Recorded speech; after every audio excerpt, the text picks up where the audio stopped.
Hi guys, this is Laura with Mural Dreams and I painted this mural today. And this is how I did it.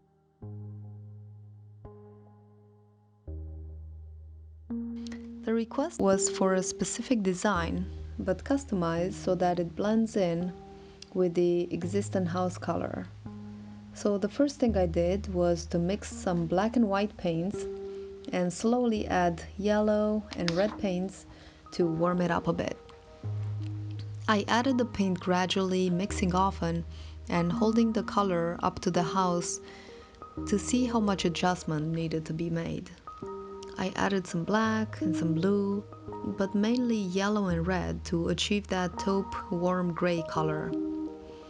The white and black paints are exterior Sherwin-Williams paints, and the colors are acrylic student grade paints.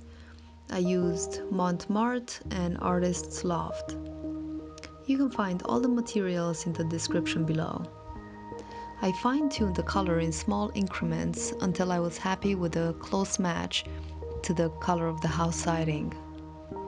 After I had all the edges taped with masking tape, I sketched the design loosely on the wall with a pencil and I started laying in the sky color. I'm going for a gradient, using my warm gray color, and starting at the top, I added a little black to darken it a bit, blending the two paints right on the wall.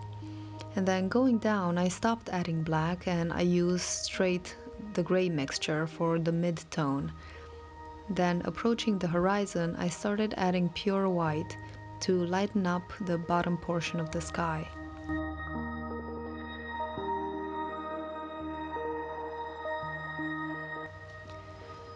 Before I started on the lower portion, I stood back for a minute to assess my progress from a distance.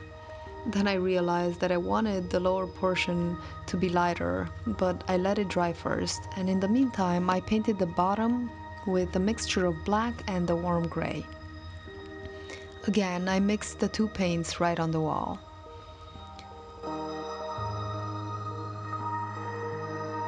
Then I went back to the sky and I added another coat, lightening up the horizon.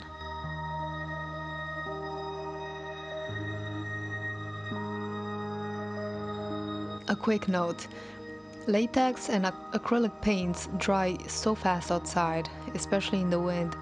It's actually a challenge to paint fast enough for the wet on wet color blending method, which gives you that soft gradient.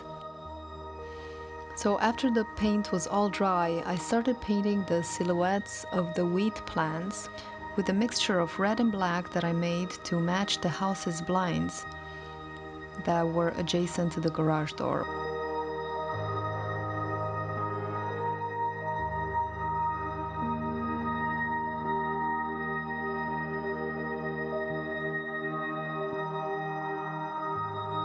The sun was going in and out of the clouds. It felt really good to be in the shade at one point.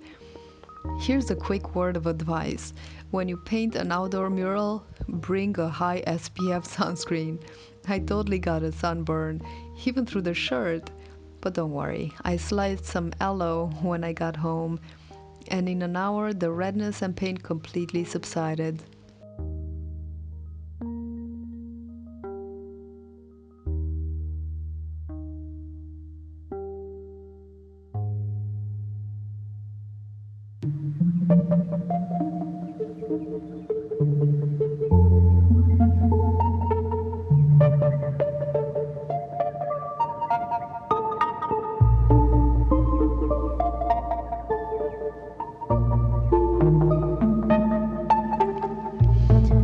Painting over those ridges was a bit of a challenge.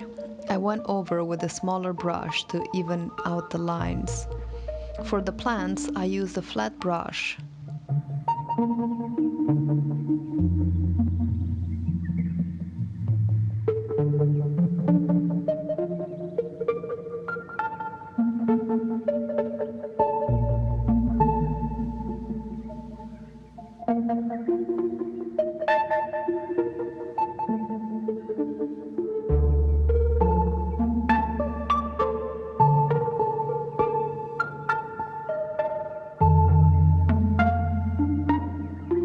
Then Then at the bottom of the wheat, I gave a subtle color gradient from the red to the black.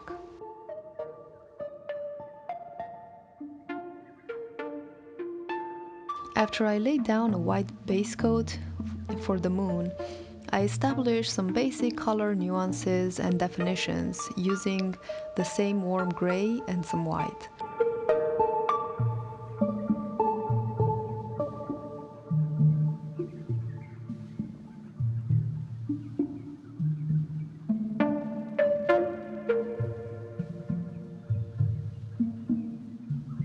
Then I added the glowing halo to the edges, but my mom-in-law preferred the crisp version to go with the crisp botanicals, so I deleted it. I just painted over with the background color to give it a sharper look. If you've been wanting to paint a mural but it still feels like an intimidating prospect, I encourage you to start with a simple design like this. I know you can do it. All in all, this was such a refreshing project, and I'm so thankful to have finally had the chance to paint a mural in a day and to brighten up a senior community. I've tried to paint a mural in a day before, but if you know me, I don't usually go for subtle, simple, or fast, so this is very much like crossing off an item of my bucket list. Thank you all so much for watching, and I hope that you enjoyed this video and you learned something. And if you did, make sure to like it, subscribe to my channel, and hit that notification bell to never miss a new video. And let me know in the comments below what you want to see next and what your challenges are when painting with acrylic or latex paint. Thank you for making it to the end, and I'll see you next week. Bye!